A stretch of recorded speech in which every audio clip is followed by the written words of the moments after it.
মোহাম্মদ রসুল চাঁদেরও নবী। জোরে বলুন সুবহানাল্লাহ। অতএব তোরা হাজারো চেষ্টা করলো আমার মোহাম্মদ রসুলের নির্মিতেও আঘাত দিতে পারবি, মোহাম্মদ রসুলের জুতা মুবারকও আঘাত দিতে পারবি না। মোহাম্মদ রসুলের জুতা তো অনেক বড় ব্যাপার। মোহাম্মদ রসুল যে ঘোড়ার পিঠে চেপে যেত, ওই ঘোড়ার পায়ে যে যে জায়গার বালিগুলো লেগেছে, ওই বালিগুলোর যে সম্মান, ওই সম্মানটার উপর ওকে আঘাত দিতে পারবে না। জোরে বলুন সুবহানাল্লাহ। আল্লাহ আমার নবী কে? আমার নবী কে? সূর্য ডুবছে, মওলা আলীর নামাজ কাজা হচ্ছে। সূর্য ডুবে গেল, নামাজ কাজা হয়ে গেল। হুজুরের চোখ দিয়ে পানি আমার নবীর গালে। আমার নবী পাক সাল্লাল্লাহু আলাইহি ওয়াসাল্লামের ঘুম ভেঙে গেল। আলী কাঁদো কেন? হুজুর সূর্য ডুবে গেছে, নামাজ কাজা হয়ে গেছে। আল্লাহর নবী নামাজ চলে যাচ্ছে, তুলবে তো, তুমি নামাজ পড়ুনি? হুজুর আমি সফরে ছিলাম তো, আপনারা জামাত করে নিয়েছেন, আমার আসতে দেরি হয়ে গেছে, আমার নামাজ তো পড়া হয়নি। আপনি ডাকলেন, বসালেন, কোলে মাথা দিলেন, চোখ বন্ধ করলেন। আমি চিন্তা করছি নামাজ কাজা করব না আপনার ঘুম থেকে তুলে দেবো। আর চিন্তা করতে করতে ভাবলাম নামাজের কাজা আছে, হুজুরের মহব্বতের কাজা নাই। জোরে বলুন সুবহানাল্লাহ। তাই হুজুর আপনাকে তুলতে পারিনি, কিন্তু নামাজকে আমি এত ভালোবাসি, আমার চোখের পানিও রাখতে পারিনি। আল্লাহ নবী বড় খুশি হয়ে গেলেন। নবী খুশি হয়ে বলতে লাগলেন, আলী নামাজ পড়বে, রেডি হও। হুজুর আমি কাজা পড়বো না। আরে আলী ওয়াক্তে নামাজ পড়বে, রেডি হও, তৈরি হও। হযরত আলী রেডি হলেন। আল্লাহ নবী ইশারা করলেন, সূর্য ওঠো। সূর্য উঠতে শুরু করলেন, আসরের ওয়াক্ত ফিরে আসলো, মওলা আলী নামাজ পড়লেন। জোরে বলুন সুবহানাল্লাহ। যে সকল মানব নবী পশুগুণ, যে সকল বাঁদর মূর্খ লোকগুলো যারা আমার নবী পাক সাল্লাল্লাহু আলাইহি সাল্লামকে চেষ্টা করছে, সে পৃথিবীর যে কোনো জায়গা সম্রাট হোক, সুলতান হোক, বাদশা হোক, নেতা হোক, নেতা হোক, জেলার সাহেব হোক, সব কটা জালি 2 নম্বরকে আমি চ্যালেঞ্জ দিচ্ছি, তোরা সব কটা 2 নম্বর এক জায়গায় হ। তোরা সব কটা মানব নবী পশুগুণ এক জায়গায় হয়ে সূর্য ছেড়ে দে, চাঁদ ছেড়ে দে, একটা বাল্ব লাইট চালানো হবে। ওই লাইট থেকে শুধু বল জায়গা থেকে একটু সরে যা। কোন মায়ের লাল আছে আগুনের ইশারাতে সরাতে পারবে? জোরে বলুন পারবে? আর আমিনার লালের আগুনের ইশারা হতে দেরি, চাঁদ টুকরো হতে দেরি করেনি। জোরে বলুন সুবহানাল্লাহ। তাহলে সেই মোহাম্মদ রসুলকে কেউ অপমান করেছে, তাকে আঘাত দিয়েছে, এই বক্তব্য ঠিক সমাজে মানাচ্ছে না। আপনি বলুন মোহাম্মদ রসুলের বিরোধী করার চেষ্টা করেছে, কিন্তু আমার রসুলের আঘাত দিতে কখনো কেউ পারেনি আর পারবে? অতএব আমার ভাই, সে লিখেছিল, তার ভালো লেগেছে, কিন্তু আমরা লেখালেখির পক্ষে ধর্ম নয় নাকি? কিন্তু কেউ যদি একটা ব্যানার তৈরি করে জলসা পিছনে মারে, ওটা তো অন্যায়ও নয়। অন্যায় কি? অন্যায় নয়, কিন্তু সেটাকে নিয়ে যখন তাকে বন্দী করেছে, এটা আমাদের বড় আঘাত দিয়েছে। কেন? তুমি সংবিধানের বিরুদ্ধে গেছো। প্রশাসন হতে পারো, কিন্তু সংবিধানের বিরুদ্ধে গেছো। তোমার মধ্যে মুহাম্মদ সাল্লাল্লাহু আলাইহি ওয়াসাল্লামের নামের উপরে আক্রোশ আছে, ক্ষোভ আছে, তাই তোমার ঘৃণা মানে রাগটা হয়েছে। তাই আমরা আন্দোলন জানাচ্ছি, আপনারাও জানাচ্ছেন, জানাবেন, কিন্তু আপনাদেরকে একটা হুঁশিয়ারি দেবো, সজাগ করব। সেটা হলো এটাই, আমরাও যেন ওই কানপুরের পুলিশের মতো না হয়ে যায়। আমরা ভালোবাসা দেখাতে গিয়ে ব্যানার টাঙিয়ে দিলে, ঝড় এলো, পানি হলো, রশিটা ছিঁড়ে গিয়ে ব্যানার এক জায়গায় পড়ে আছে, তোমার খেয়ালই নেই, তাহলে রাস্তায় মানুষ যাচ্ছে, অপমান হবে, নামের উপরে পা পড়ে। আমি জানি আমার নবীর কিছু যায় আসে না, কিন্তু তুমি গোস্তাকে রসুল হবে, তোমার ঈমান চলে যেতে পারে। কারণ আমরা দেখেছি অনেক সময় প্রয়োজনে বিভিন্ন জায়গায় ইস্তেঞ্জা করতে বসে ট্রেন দিয়ে পানি যাচ্ছে, বা সেখানে কাগজ পড়ে আছে, বিভিন্ন নেতা নেত্রীর ছবি পড়ে আছে, নাম পড়ে আছে, বা আপনি গেঞ্জি তৈরি করলেন, সেই গেঞ্জিতে আমার নবীর নাম লিখলেন, ওই গেঞ্জিটা পাক কাপড় নাপাক কাপড় একসাথে ধুচ্ছেন, আমার নবীর নামকে কোথায় দিচ্ছেন, বা আপনি স্টিকার তৈরি করে দেয়ালে লাগালেন, ওই স্টিকারটা 2 দিন পর ছিঁড়ে চলে গেল, রাস্তায় পড়ে গেল, এটা কিন্তু আপনিও খুব একটা যে গোস্তাকে রসুল কম তা নয়। অতএব একটা ব্যানার করলেন, প্রতিবাদ সভা হলো, গুছিয়ে রেখে দিলেন, তাজিম করে, বা এক জায়গায় কবরস্থানের এক ধারে মাটি খনন করে সেটাকে আদবের সাথে মাটিতে দিলেন, মিটে গেল। এটা আমার হুজুরের নাম। যে নাম আমার নবীর আসার আগে কারো ছিল না পৃথিবীতে। এ নাম আল্লাহ জান্নাতে যত্ন করে রেখেছিল তার বন্ধুর জন্য। জোরে বলুন সুবহানাল্লাহ। মনে থাকবে তো নাকি? তাহলে আমি কি এই প্রতিবাদটার বিরুদ্ধে নাকি? না, আমি প্রতিবাদ করছি, কিন্তু বাপ সিস্টেমকে ব্রেক করলে হবে না। মোটরসাইকেলের সামনে দেখছি স্টিকার, কেন? কেউ তার একটা কিছু স্টিকার দিয়েছে বলে আপনাকে দিতে হবে? আপনি তাকে টালি করছেন কেন? আপনি তো শ্রেষ্ঠ, আপনাকে দুনিয়া ফলো করে, আপনি অন্যকে ফলো করতে শুরু করলেন কেন? আপনি ওই স্টিকারের ওপরে টায়ারকে মুছছেন যে কাপড়ে, সেই কাপড়ে আবার হুজুরের নামের উপরে মুছছেন। আপনার ওই কাপড় নাপাক আছে। আপনি ভাবছেন একটা নাম, একটা ফটো, আপনি তো এই জায়গাতেই শেষ হয়ে গেলেন। এটা বিয়াদব, আর বিয়াদবের উপরে কখনো আল্লাহর রহমত হয় না, হয় না, হয় না। তাই অনুরোধ করব, ব্যানার যারা টানিয়েছেন, এই ব্যানার থাকুক, আমার আপত্তি নাই, কিন্তু এই ব্যানারকে রোজ ফলো করা প্রত্যেকটা ইমানদারের দায়িত্ব। যদি কোনোদিন নষ্ট হয়, ছিঁড়ে যাচ্ছে দেখছেন, আদবের সাথে খুলে নিয়ে সঙ্গে সঙ্গে তাকে হয় জড়িয়ে এমন জায়গায় পানিতে নিক্ষেপ করেন যাতে কারো বেয়াদবি না করতে পারে, বা মাটি খুঁড়ে এমন করে সেটা মাটি চাপা দিয়ে দেন যাতে বেয়াদবি না করতে পারে। কি ওই কথাটা বলা কি আমি অন্যায় করলাম? এটা আপনাদের বাঁচাবার স্বার্থে বললাম। বাবেরা, আমার নবী পাকের শান মর্যাদা আল্লাহ এত দিয়েছেন, আমার নবী পাকের আজমত আল্লাহ এত দিয়েছেন। আল্লাহ পাক কোরআনের মধ্যে জানিয়ে দিলেন, ওয়ারাফানা লাকা যিকরা, হে আমার হাবিব, আমি আপনার জিকিরকে বুলন্দ করেছি আপনার খাতিরে। কতটা বুলন্দ করেছি, নবী পাক সাহাবাদেরকে বললেন, আমার জিকিরকে আল্লাহ পাক নিজের জিকিরের সঙ্গে শামিল করে দিয়েছে। কেউ যদি আমার জিকির করে, আল্লাহ পাক ফেরেশতাকে বলবে, খাতায় লিখে দাও সে আমি আল্লাহ আমারই জিকির করেছে। এ যুবকেরা, তরুণেরা, বাপেরা, ইমাম বুখারী বলতে লেগেছে, আমার আল্লাহ পাক শিউরার উপরে দে এমন করে একটা মজলিস কায়েম করে, ওই মজলিসে ফেরেশতাদেরকে আল্লাহ দাওয়াত দেয়। ওই মসজিদ মজলিসে আল্লাহ একটা মেম্বার তৈরি করে। কেমন মেম্বার? আল্লাহ যেমন সব থেকে বড়, তিনার মেম্বারটাও সব থেকে বড়। তিনি সেই জায়গাতে কুদরতি ভাবে হাজির হন। হাজির হয়ে যাবার পরে আমার আল্লাহ পাক সেখান থেকে খেতাব করে, আলোচনা করে, ওয়াজ করে। কাদেরকে? ফেরেশতাদেরকে। ওই ওয়াজের বিষয়টা কি থাকে? ওয়াজের বিষয় হলো মুহাম্মাদুর রাসূলুল্লাহ। আরো জোরে বলুন সুবহান। হ্যাঁ যুবকরা, শুনছো তো? আমার নবীটা কে? তো তোমার আমার নবীর কাছে কেউ পৌঁছতে পারবে? কোন ছিঁড়া মারা ক্যাতা মারা নেতা, দুদিনের চটি ছাড়া নেতা কেউ হয়েছে, সে এখন ভুগছে। এরকম কত আগে ভুগেছে, সব জাহান্নামের কুকুর হয়ে ঢুকে গেছে। শুনছেন তো নাকি? আবার জাহান্নামের কুকুর বলে সমস্যা নেই।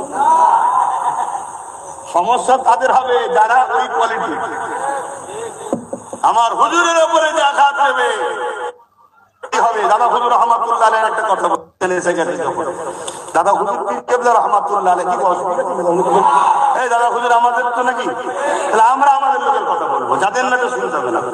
দাদা হুজুর রহমাতুল্লাহ আলাইহি পথ করতে গেছে, মানুষকে দিনের তালিম দিচ্ছে।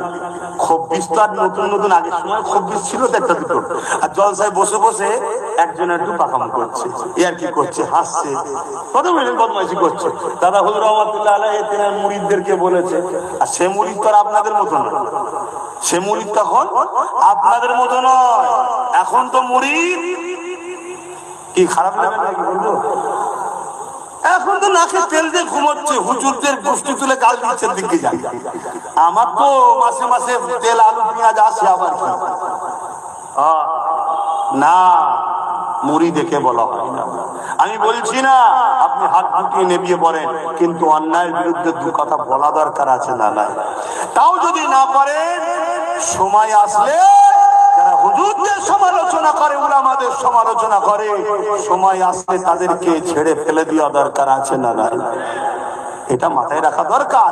যদি মুড়ি মনে করে তোর সব কথা এখন রাখো, তখন আখেরি জমানে খেতে হবে, পড়তে হবে, কবরে যাই হবে, তুমি যাও। তার জন্য আমার তার বলারও কিছু নেই, ঠিক না বে ঠিক?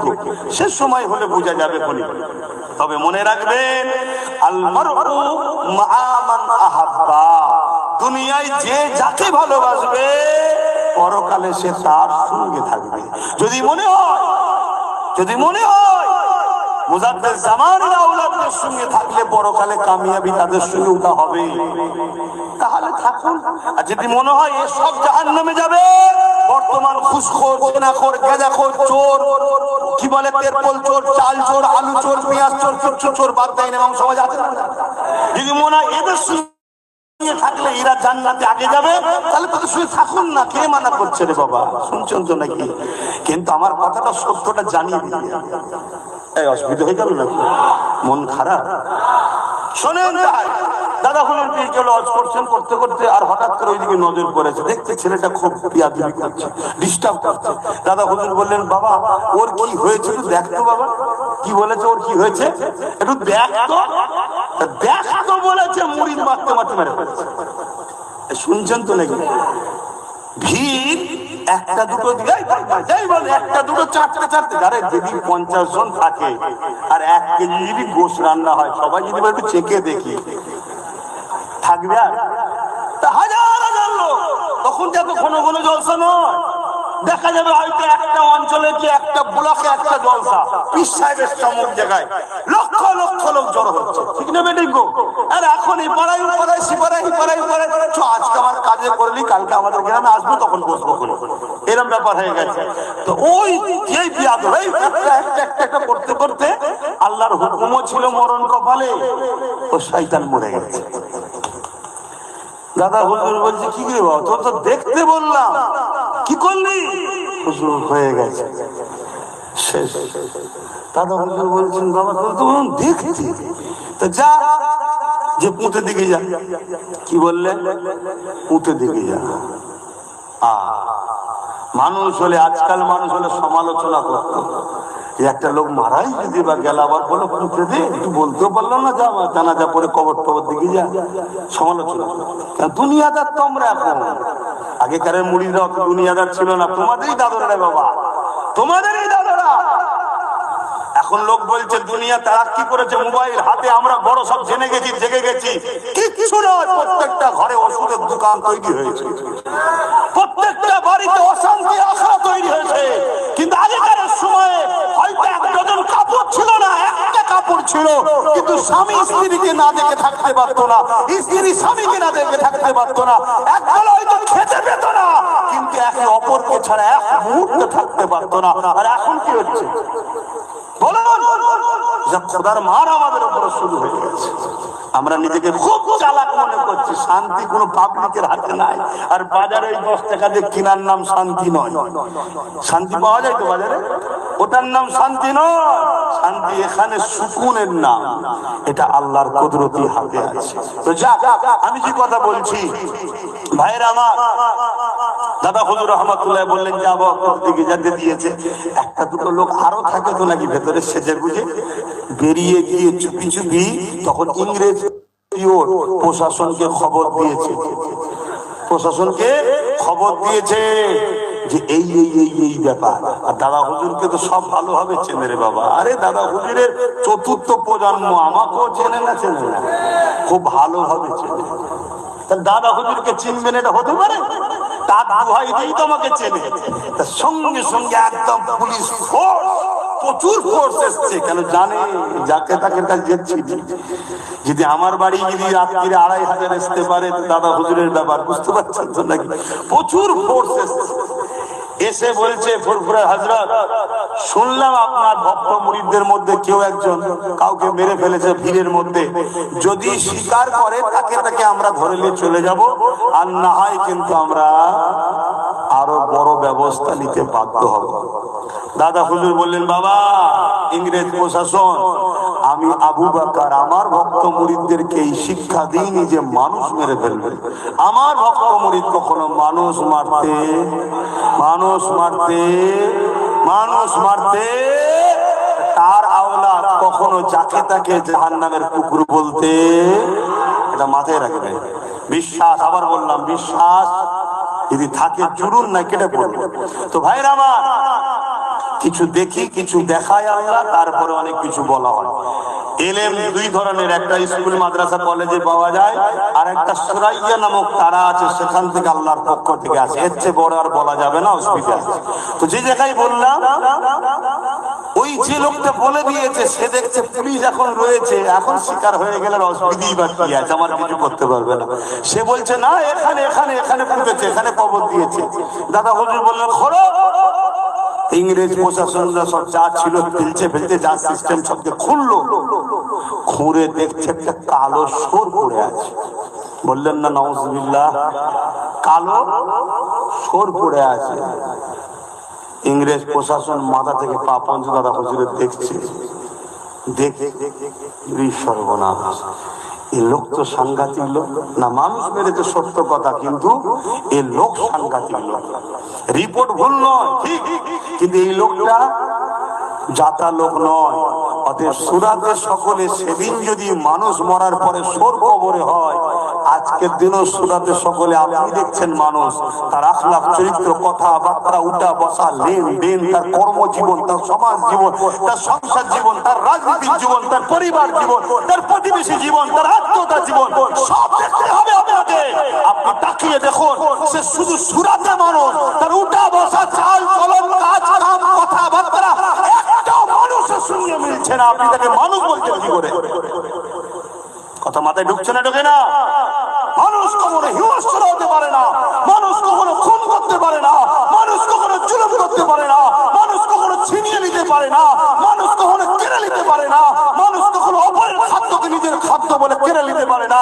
মানুষ যখন এগুলো করে, জানতে হবে সূরাতে মানুষ, হাকিকাতে দুপায়ে একটা পশু। এটাই হলো আকীদা। আজ বড় দুঃখ, আজকে উলামারা পর্যন্ত দলদাসে দালালি শুরু করেছে। তবে এটা কি নতুন না, কেউ ছিল? অসুবিধার আলোচনায় ইমামে হুসাইন পাক আলাইহিমুস সালাম নাম শুনেছেন, রাদিয়াল্লাহু তাআলা নাম শুনেছেন? জোরে বলেন, আমাদের কে হয়? বলুন বলুন, আমাদের কে হয়? আমাদের জান্নাতি যুবকদের সর্দার, অর্থাৎ আমাদেরই সরকার। বলুন না ইনশাআল্লাহ জান্নাত যাব। বলুন না ইনশাআল্লাহ জান্নাত যাব। তাহলে আমাদের জান্নাতি যুবকদের সরদার, তিনি এজিদের বিরোধী করেছিল, ঠিক করেছিল না ভুল করেছিল? তো ইমাম হোসাইন পাকের পক্ষে মাত্র ৭২ জন, আর এজিদের পক্ষে ২৫,০০০ কারবালায় এসেছিল। আরো অনেকে ছিল বিরুদ্ধে, ইমাম হোসাইন হুজুরের বিরুদ্ধে এজিদের পক্ষে আরো অনেকে ছিল। কারবালায় এসেছে একদিকে ৭২ আর একদিকে ২৫,০০০। সংখ্যা যদি বেশি থাকলে ভালো হয়, সংখ্যা যদি বেশি থাকলেই যদি হক হয়, তাহলে আপনি কি সেদিন হোসাইন হুজুরকে কারবালায় না হক বলবেন? কেন, এজিদের দিকে তো ২৫,০০০, আবার ২৫,০০০-এর মধ্যে ১৩,০০০ ছিল হাফেজ, আলেম, উলামা, মুফতি। শুনছেন আমার এই সব কথা বলি আপনারা খারাপ লাগে? কি শুনবেন? আকীদাটা তো জানুন। তাহলে কারবালার বুকে ১৩,০০০ এজিদের দিকে এসেছে, ২৫,০০০-এর মধ্যে ১৩,০০০ কারা? আলেম, হাফেজ, মুফতি। তার দিকে এজিদের দিকে অস্ত্র তুলেছে। কারবালায় নামাজ হচ্ছে, ইমামতি ইমামে হোসাইন, কাতার দিয়ে ইমামে হোসাইন দেখতে দেখো নামাজ পড়ছে। আবার এজিদের দিকে অস্ত্র নিয়ে হোসাইনের বিরুদ্ধে লড়ছে। কেন? এজিদ অর্থ দিয়েছে, এজিদ পথ দিয়েছে, এজিদ তাদেরকে কিছু দুনিয়ার কিছু খোরাক দিয়েছে, তাই তারা ইমামে হোসাইনের পিছনে নামাজও পড়ছে, কিন্তু অস্ত্র ধরছে কার হয়ে? এজিদের হয়ে। আজকেও মুসলমান, আজকের মুসলমানকেও দেখা যাচ্ছে, এরা আজকের সমাজও দেখা যাচ্ছে আমাদের পিছনে অনেকে ঘুরছে, আমাদের কাছে যাচ্ছে, দোয়া লিখছে, সাউন্ড করছে, হ্যান করছে, কিন্তু দেখো অস্ত্র ধরার সময় আজকের যারা এজিদ তাদের পাশে দাঁড়িয়ে আছে। আছে না? না, এদের দিলটা ছিল হোসাইনের দিকে, কিন্তু তাদের অর্থ লোভ নিয়ে গেল এজিদের দিকে। তাহলে সেই 13,000 আলেম উলামা ইমাম মুফতি তাদেরকে কি আপনি মুমিন বলবেন, জান্নাতি বলবেন? আল্লাহ নবী জানিয়ে দিয়েছেন, আমার হোসাইনের বিরুদ্ধে যে করলো সে আমি রাসূলুল্লাহ আমার বিরোধী করলো, যে আমার বিরোধী করলো আল্লাহ তার উপরে আপনি বুঝ রাখো, তার বিচার আপনি করুন। এ যুবকেরা তরুণেরা বাবেরা, আল্লাহ নবী আরো জানিয়ে দিলে যে আমার হোসাইনকে ভালোবাসলো, আমার হাসানকে ভালোবাসলো, সে আমি রাসূলুল্লাহ আমাকে ভালোবাসলো, যে আমাকে ভালোবাসলো। হে আল্লাহ পাক আপনি তাদেরকে ভালোবেসে না। যুবকেরা তরুণীরা বাবেরা, আসুন আমি সাহাবাদের আলোচনা করতেছিলাম, করতে করতেই দিকে চলে গেলাম। আল্লাহ নবী সাহাবারা আমার নবী পাককে কিভাবে ভালোবাসতে, কেননা জানের থেকে বেশি ভালো না বাসতে পারলে ঈমান হবে না।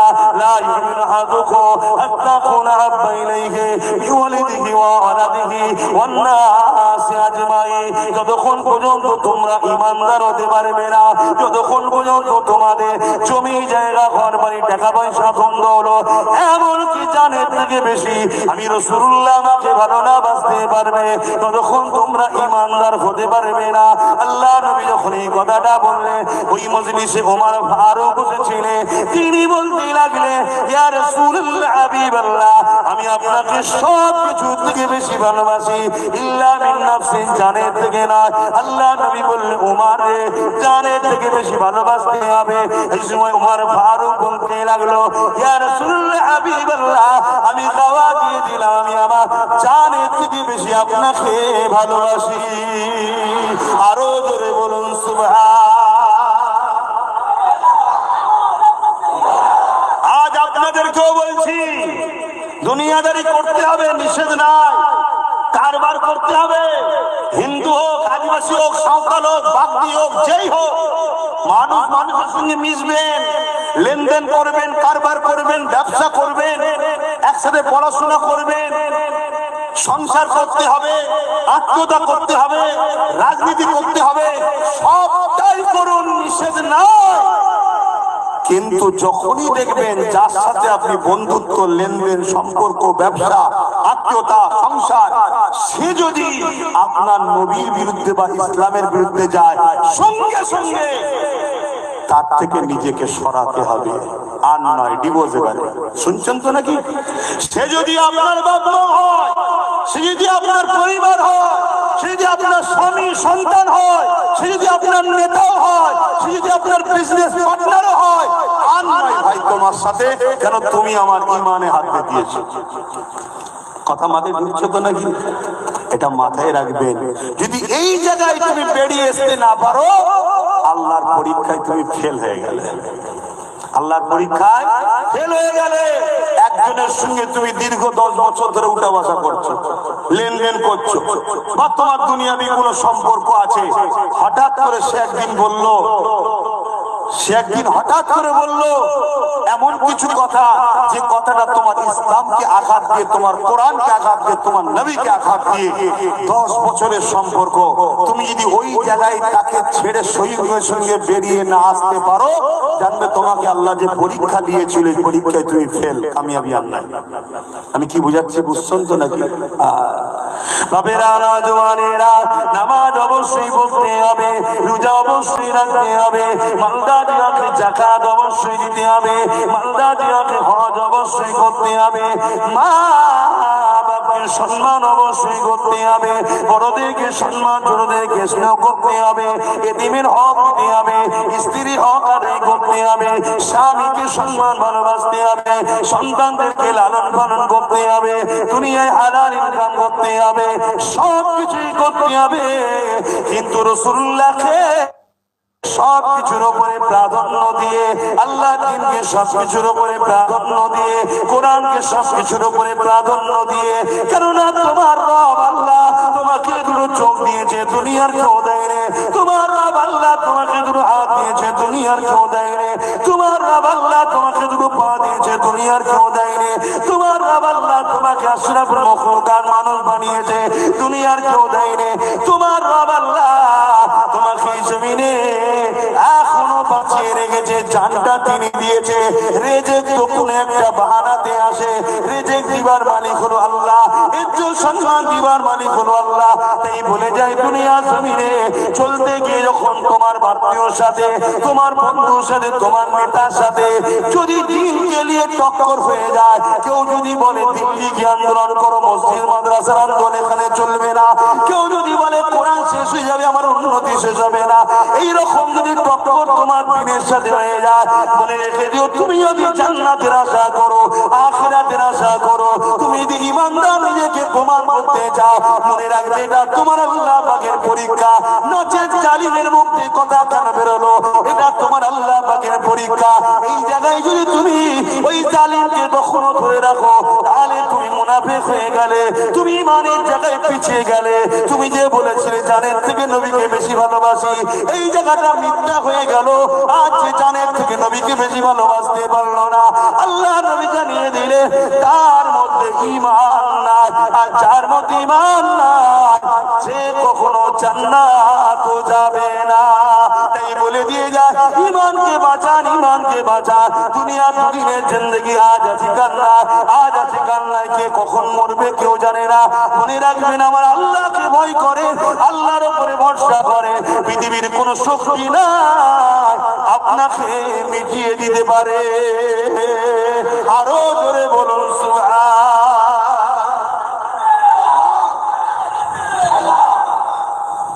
আমার আওয়াজ বুঝছেন তো নাকি? আজান দিলে জলসা বন্ধ হয়ে যাবে, কাতার দিয়ে দেবেন, নামাজ হবে, নামাজের পর দোয়া হবে। অসুবিধা হবে? আমার আলোচনায় অসুবিধা হচ্ছে যে হুজুর আরো তো আওয়াজ আছে, সেগুলো করলে হয়তো, এটা করলে কেন করছে, কেন এটা অসুবিধাটা কি হচ্ছে? কথা বুঝছেন না? বোঝেন এটা অসুবিধাটা কি হচ্ছে? না এটা যেন, হ্যাঁ এটা যেন আমাদের ওই জালিম নেতাদের একটু গায়ে লাগা লাগা মতো হচ্ছে না? ও তাহলে তুমি তো ওদেরকেও যে বলতে পারো যে দুনিয়ায় তো আরো বক্তব্য রয়েছে, তুমি কেন মসজিদ মাদ্রাসা কোরআনের পিছনে লেগেছো? কথা শুনছেন না শোনেন না? আরো দিক আছে জানা বাবা, সেদিকে এইদিকে কেন লাগছি? কই বলেছো ওখানে গিয়ে? না বলবি তাহলে জানতে হবে তুমি দুর্বল, তুমি ওর কাছে সবল, ইসলামের কাছে দুর্বল। তোমার ইসলামের উপর দরদ নাই, তোমার বেঈমান নেতা নেত্রীর উপর দরদ। তোমার হাসন নাসর ওর সাথেই হবে, ওদের সাথেই জাহান্নামে যাবে। ওপেন বলছি। এবারে বাধা তো আসবে। ইমাম বুখারীর উপরে বাধা এসেছে, ইমাম সুফিয়ান সাওরীর উপরে বাধা এসেছে, ইমামে আযম আবু হানিফা হুজুরের উপরে বাধা এসেছে। জানেন তো নাকি সময়ের যে জালিম শাসক ছিল, ইমামে আযম আবু হানিফা হুজুরকে জেলে বন্দী করেছিল, জানেন না? বাধা এসেছে। আরে দুনিয়া মুমিনদের জন্য অটোমেটিক জেলখানা। মুমিনদের জন্য কি আর দুনিয়া উসিজুল মুমিনিন? মুমিনদের জন্য দুনিয়া কি জেলখানা? আমরা তো এমনি জেলখানাতে আছি, নাই দেখছেন না? সুপ্রিম কোর্টের জাস্টিসকে জুতো মারলে কেস হয় না, আর আইলাম মোহাম্মদ রাসূলুল্লাহ লিখলে কেস হয়। বুঝতে পারছেন না আমরা কোন জায়গায়? আর এর জন্য খুশি হলো আমরাই খুশি।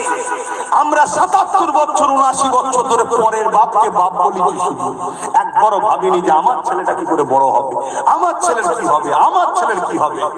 শুধু ওর জমিতে না পানি চলে যায়, ওর জমিটাকে পানি দিয়ে এই করিছি আমরা, ওর জমি রক্ষো, ওর জমিতে পানি দাও। আরে তোর চাষটা কি করে হবে, একবারও আমরা ভাবিনি। আর যখন কেউ কেউ ভাবছে বিভিন্ন জায়গায় এই মুসলমান তাদেরকে আবার দালাল বলছে, এই জাত মার খাবে না তো তারা খাবে। হাতের সময় এখনো আছে, আল্লাহর কাছে মুখ দেখাতে হবে। মিশকাত শরীফের হাদিস, কেউ যদি জুলুম করে আর এই জুলুমকে তুমি সাপোর্ট করে যদি শক্তিশালী করো, তুমি ইসলাম থেকে বেরিয়ে যাবে। এটা আমার বাপের কথা নয়, রাসূলুল্লাহ কথা। শুনছেন তো নাকি? কোন জালিমকে তুমি যদি সাপোর্ট করো আর তুমি জানো যে জালিম জুলুম করে, আর তার সাপোর্ট করে জুলুমের শক্তিটাকে আরো পাইয়ে দিলে, তার মানে তুমি ইসলাম থেকে বেরিয়ে গেলে। উদাহরণস্বরূপ একজনকে এমএলএ, একজনকে এমপি, একজনকে মন্ত্রী, সে জিতার পরে অনেক জুলুম করেছে, তুমি জানো সে জালিম, আবার তুমি তাকে সাপোর্ট করে জিতাচ্ছ। তুমি যদি মুসলমান হও, তোমার নবীর কথা মানতে হবে। রাসূলের হাদিস মিশকাত শরীফে আসো আমাদেরকে পাঠাও, আমি জীবনে বসবো, তখন তো দলিল দেখাবো। তোমরা শুনে রেখে দাও, রাসূল বলছে সে ইসলাম থেকে বেরিয়ে যাবে। ইসলাম থেকে যে বেরিয়ে যায় সে মসজিদে গিয়ে নামাজ পড়ে কি করবে? ইসলাম থেকে যে বেরিয়ে যায় সে রোজা রেখে কি করবে? ইসলাম থেকে যে বেরিয়ে যায় সে হজ করে কি করবে? ইসলাম থেকে যে বেরিয়ে যায় সে মুসলমান দাবি করে কি করবে? শুনছেন তো? তাহলে আপনারা ইসলাম থেকে বেরিয়ে যাবেন আর আমি চুপ করে বসে থাকবো, এটা চাইছেন নাকি? তাহলে দাওয়াত করবেন না, আমি আসবো না। দাওয়াত করবেন না, আমি আসবো না। আর যদি মনে হয় না আমরা আপনাদেরকে ভালোবাসি শুধু দুনিয়ার জন্য নয় আখিরাতের জন্য, তাহলে শোনো, কিয়ামতের দিন আল্লাহ আলেমদের ঘরে বেহিসাব জান্নাত দেবে। জোরে বলুন সুবহানাল্লাহ। আর আলেমরা যখন জান্নাতে যেতে যাবে ওই সময় মানুষজন তাদেরকে রাস্তায় ধরবে, ময়দানে মাহশর ধরবে। আপনারা যাচ্ছেন কোথায়? না আল্লাহ আমাদের জান্নাতি ঘোষণা করেছে। আপনারাই তো ওয়াজ করতেন দুনিয়ায় যে যাকে ভালোবাসবে তার সঙ্গে জান্নাতে যাবে।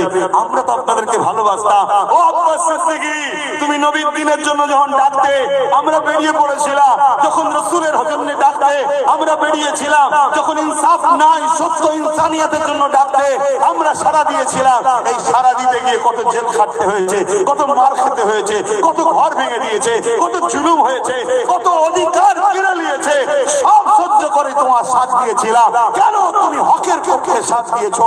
তা আজকে চলে যাচ্ছ, তার মানে এ আলেমী হাক্কানীরা চলে যাচ্ছ, তার মানে আমাদেরকে দিয়ে যাবে না।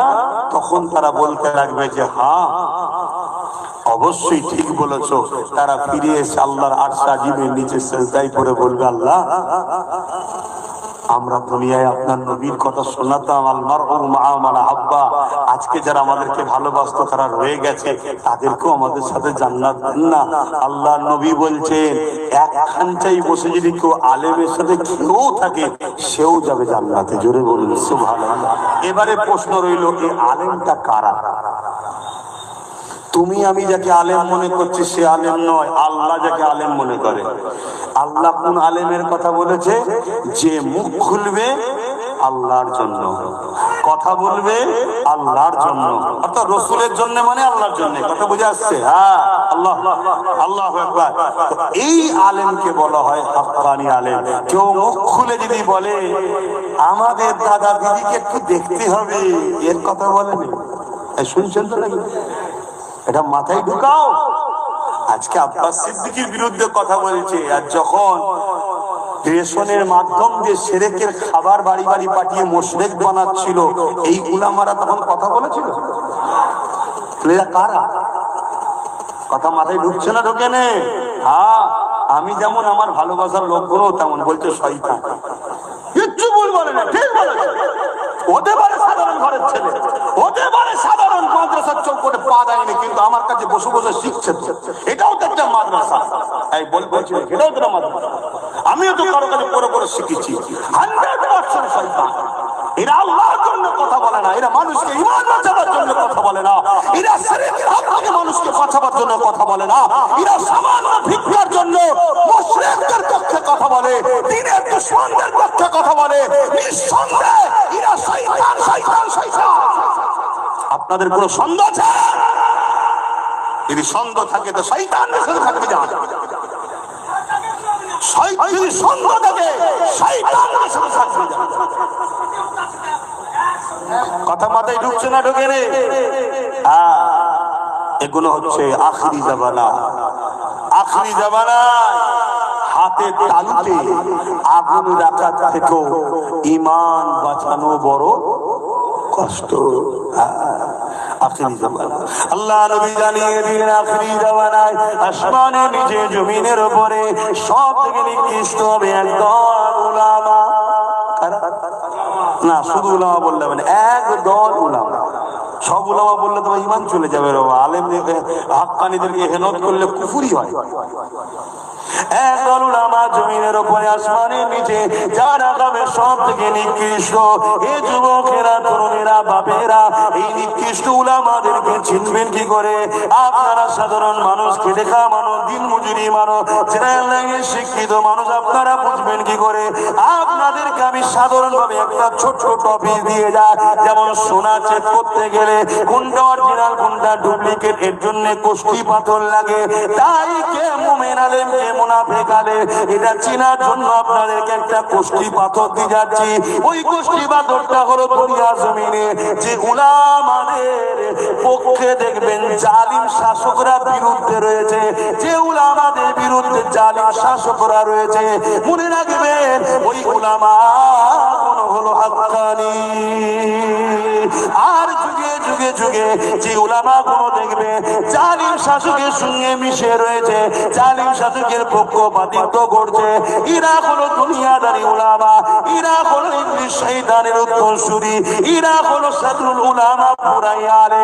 নবী আমার জানিয়ে দিয়েছে আখিরি জামানা ফিতনা জামানা, খায়রুল উলামা হবে শাররুল উলামা হবে, এরা হলো সেই পুরাইয়ালে।